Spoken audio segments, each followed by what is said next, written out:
Want your podcast and videocast to be seen, heard, found, and rewarded in this noisy digital world? Then join podcast industry experts Tom Hazard and Tracy Hazard as they debunk all that outdated and bad advice you've been getting from the podcasting gurus and share what actually works today, bringing you those smart cut tactics proven to feed thousands of brands, blogs, videos, podcasts, and social channels with bingeable original voices like yours. Get ready to feed your brand.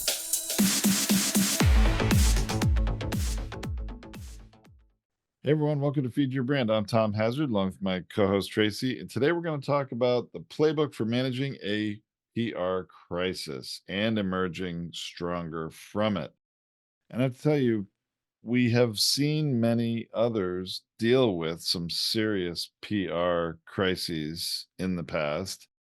And the big message today, I think you'll agree, Tracy, is what used to work years ago is not necessarily going to work today because technology has changed. Is that right? That's right. Yeah. So we have actually done this episode before. I mean, it's older. I think it was probably like 3 or 4 years ago. It's a while ago that we did this where we talked about how to combat negative SEO. That's actually what the episode was about. And so it's about when you have anything negative about you that's showing up in Google, how do you combat it? And so it's called negative search engine optimization, right? You've got to combat the negative with positive, or you've got to push it down in the search engine. That's what you do. But in an AI world, that's not how it works anymore. That's what we really have to talk about is you need a different strategy for how you're going to handle the PR. And I'm not so sure, Tom, that the PR firms are really up on this yet.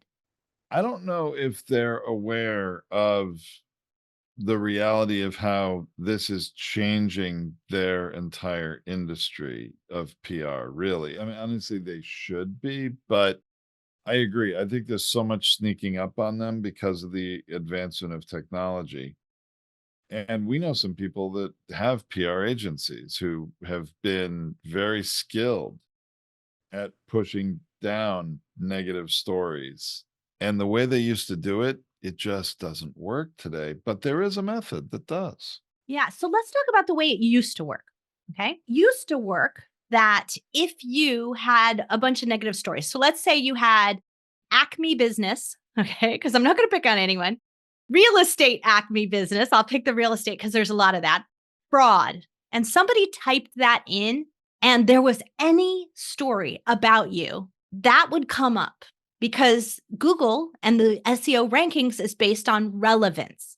So if somebody put in a fraud alert or reported you to any one of those kind of negative companies, had a negative review about you, did any of those things, what was going to happen is that it would show up at the top of the search engine. So the only way to combat that is to take those same search engine terms, which nothing in that changed from what we're going to recommend for today. It's just how you do it. So if you had Acme Business Fraud as the search term that somebody did, or Acme Business, bad review, like any of those things, any of those negative terms, you have to put that in the title of your article or of your message, of your interview, of whatever it is that you did. But the second part of that is that you could do it by proliferation, by having much more current content.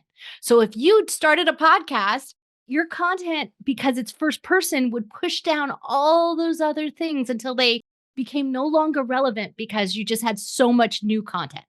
No one's going to go to the 4th or 5th page of Google search. You're lucky if they go to the 3rd. So in the traditional search engine model, this worked.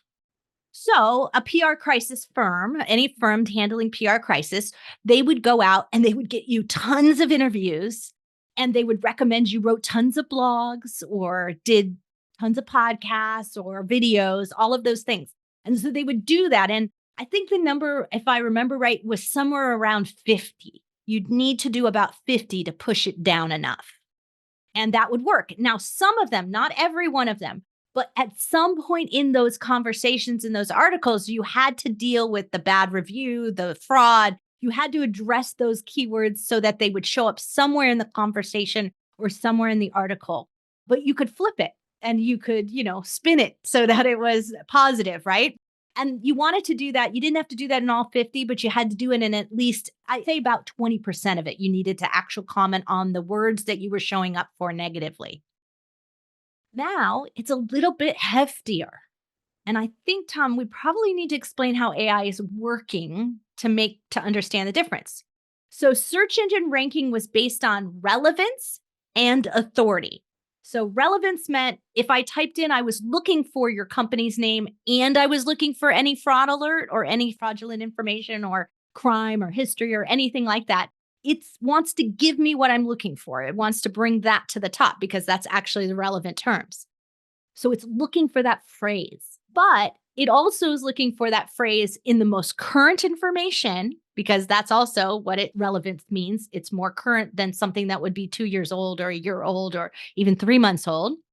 And it wants it from some authoritative sources. And that the most authoritative source is not your own voice, right? It's not your own website. So when a company tries to put out a statement or a press release on their website, it's not enough. It needs to come from some third party that has an authority. That's why the crisis PR firms will send you on a interview tour, right? Get you interviewed by the local newspaper, the local radio station, the local TV station, right? You want to try to get that so that happens for you in your industry or in your locality, which is also relevance factors for Google. That's how it used to work.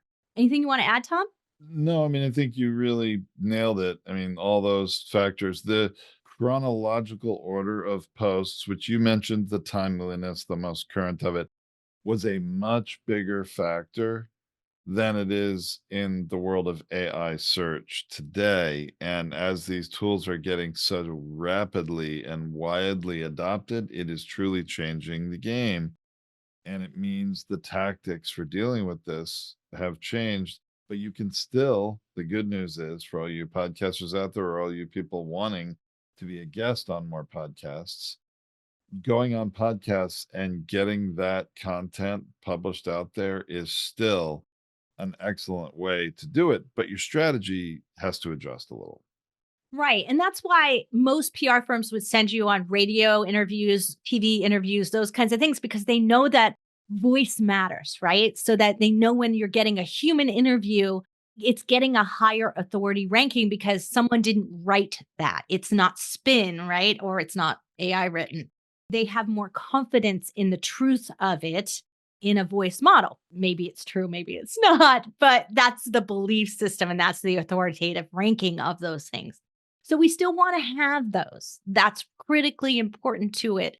But if it doesn't end up, if like the radio station or the TV station isn't publishing that in any kind of written format, it's actually not necessarily going into the large language model and it's not helping you in the AI search. And that's the real crux of the issue here is you have to understand whether or not you're going into something that is going to end up in the large language model. So keep this in mind.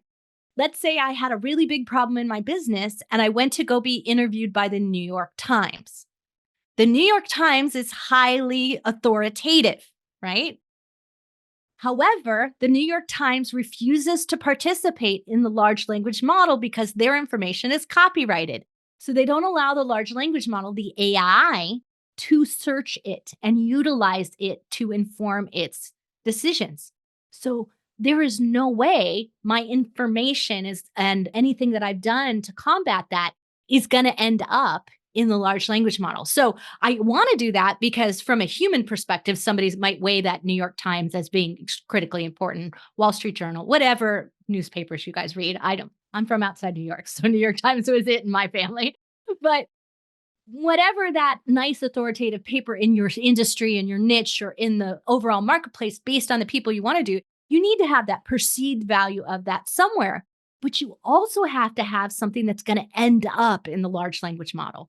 So you have to understand what is being scraped and utilized that you can use to your advantage. And that's really where we get really critically picking and choosing the types of interviews and the types of things that we are utilizing.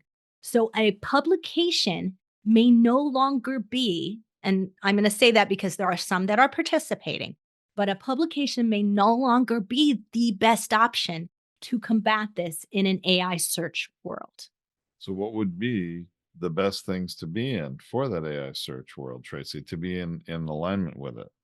So here's where what we recommend to our podcasters is critical, that it is in video, audio, and the written word blog on a website that is open somewhere. And that means that if you have to log in to a membership, which you do in New York Times, right? You have to log in to be able to read the articles. It's a subscriber-based model. I guarantee you it's not publicly information unless you've read some article that says the New York Times has made an agreement with OpenAI, right? Like, so until there's an agreement in place for that particular publication, or they announce it on their website, right, as you subscribe in, that all of their information is available and a part of an AI model, you don't want to utilize that as your only source of interviews or articles or anything to combat your negative press. You need to have something that is open so that the AI will be scraping it.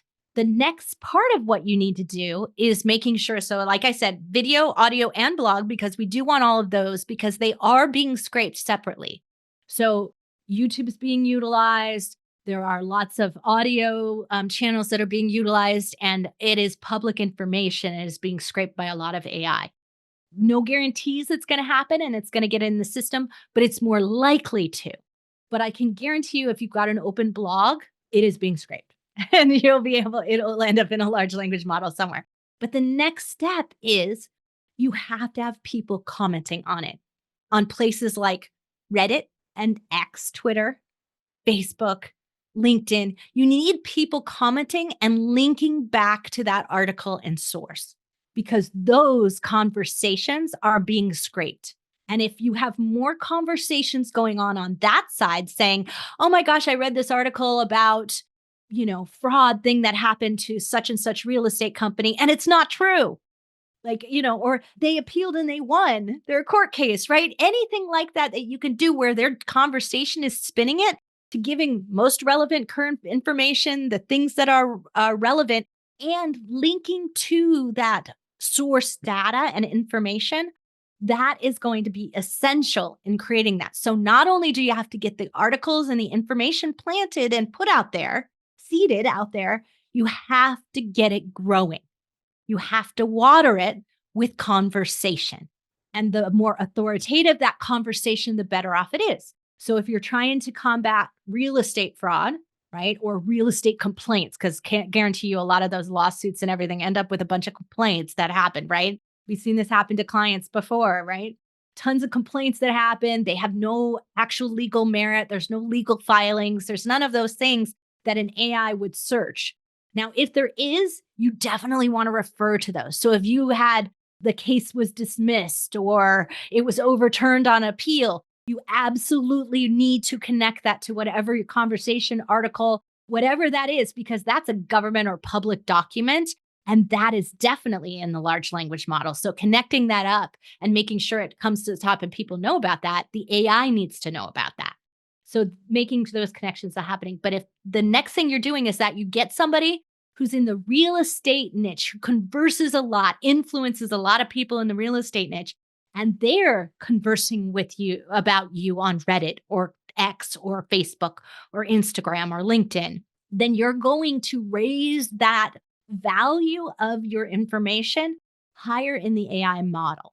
So proliferation still matters. The more you do still matters because the AI will take quantity over quality every time. They think if it's being said enough, it must be true. And right or wrong, There's that's good still and the way bad it about is. that, but yeah, it is true quantity. So the more episodes you record about it, the more podcasts you go on to record episodes about it, the better off you're going to be. It's much easier to speak your way to audio and video content very quickly than it is to type it and hope to get someone to publish articles here and there. Right, absolutely. It's a lot harder to get public articles published nowadays, and it's less valuable if they're closed into subscriber bases. So it's not actually doing any good anyway. So these are the things that we really have to look at, is looking at sort of the authority value of the conversation that's happening rather than the authority value of the main piece of content.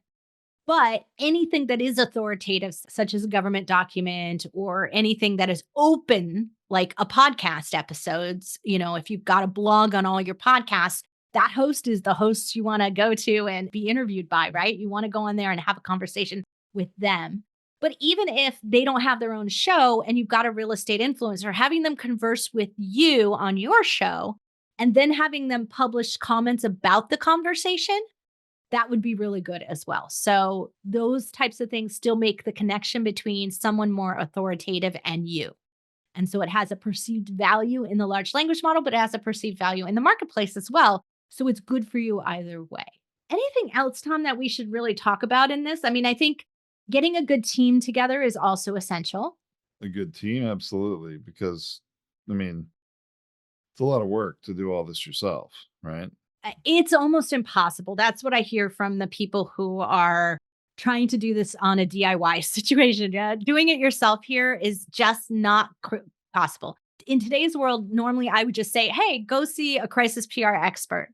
Cheryl Snap Connor, one of my favorite people and one of the best experts in crisis PR. She writes a great newsletter and blog in LinkedIn all the time about it, Snap Connor PR.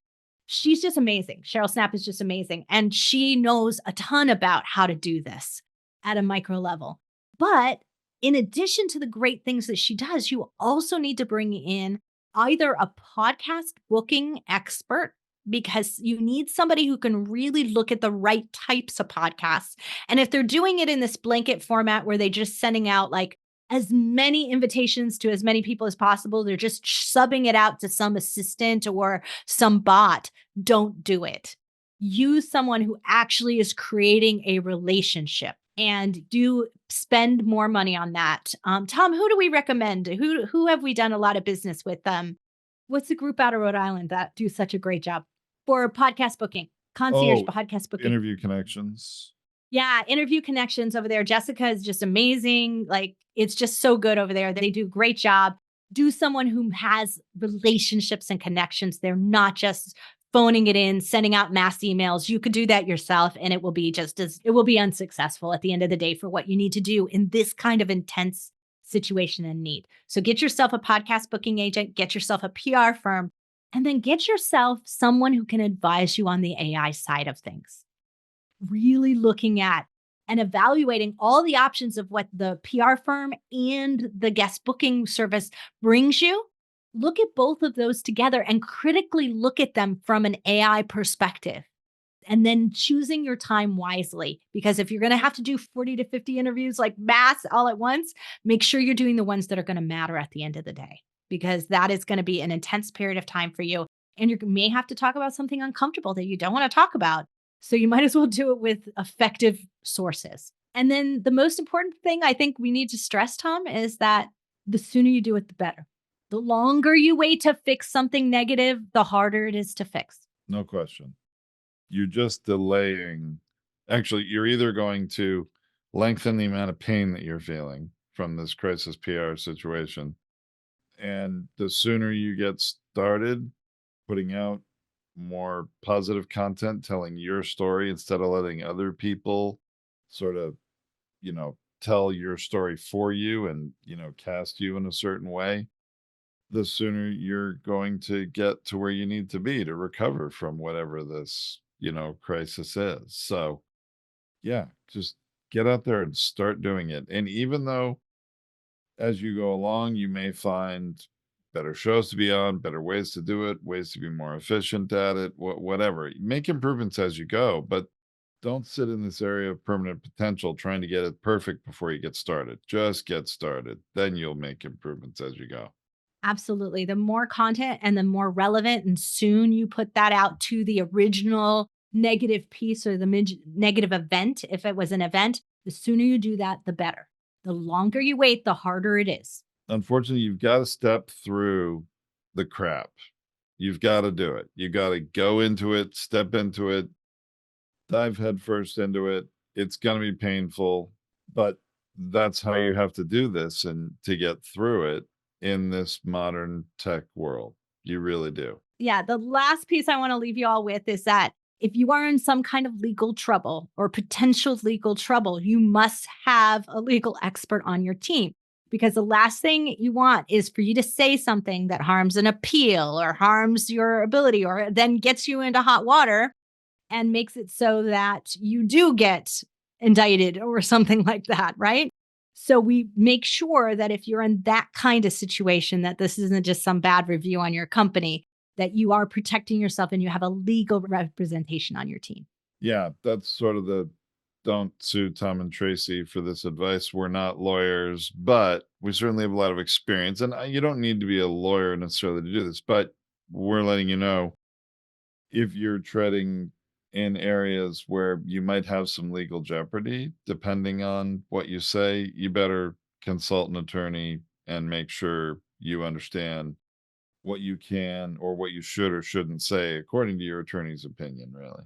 Yeah, I know that Cheryl Snap does that. Like, she always makes sure that there's a legal representation on the team when they have those situations, because it is like they can't go out and publish articles and jeopardize your future. So the future of your business, right?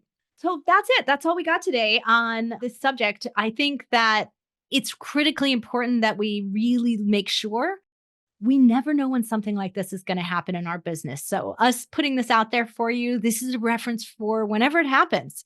And I really hope that it doesn't happen to you. But I have to say that I've seen it happen to too many people, too many good businesses.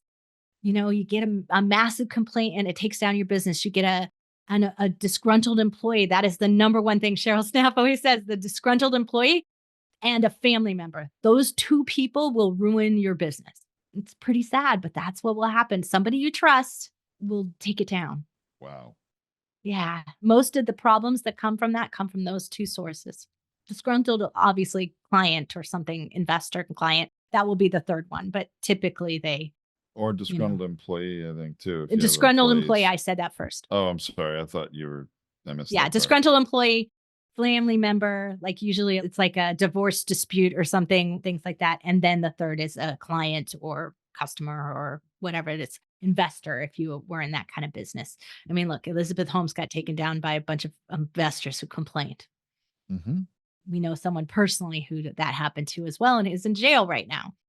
And honestly, when you're in jail, that's actually the perfect time to have your team working for you. You can't do the interviews, but that doesn't mean your team can't be planning for the minute you walk out of that door, right? Yeah. Anyway, well, I hope this doesn't happen to all of you. But if it does, here's our podcast playbook for managing the PR crisis and coming out stronger. I agree. And, even if this doesn't happen to you as a podcast host, if you have a type of podcast that could help amplify a message for someone who is in some sort of crisis like that, that's somebody you can target for guests too. Those are people you can look for in the media and reach out to them. But anyway, lots to think about, lots you can do. All right. Thanks everyone for being here. I'm Tracy Hazard along with my co-host Tom Hazard, and we'll be back next time with another feature brand. Heard something useful today but didn't have a chance to write it down? No worries. Tom and Tracy have you covered.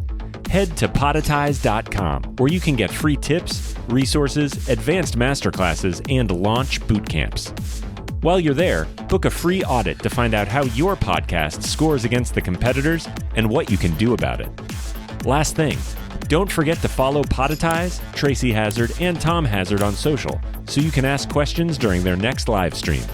Until next time, keep podcasting.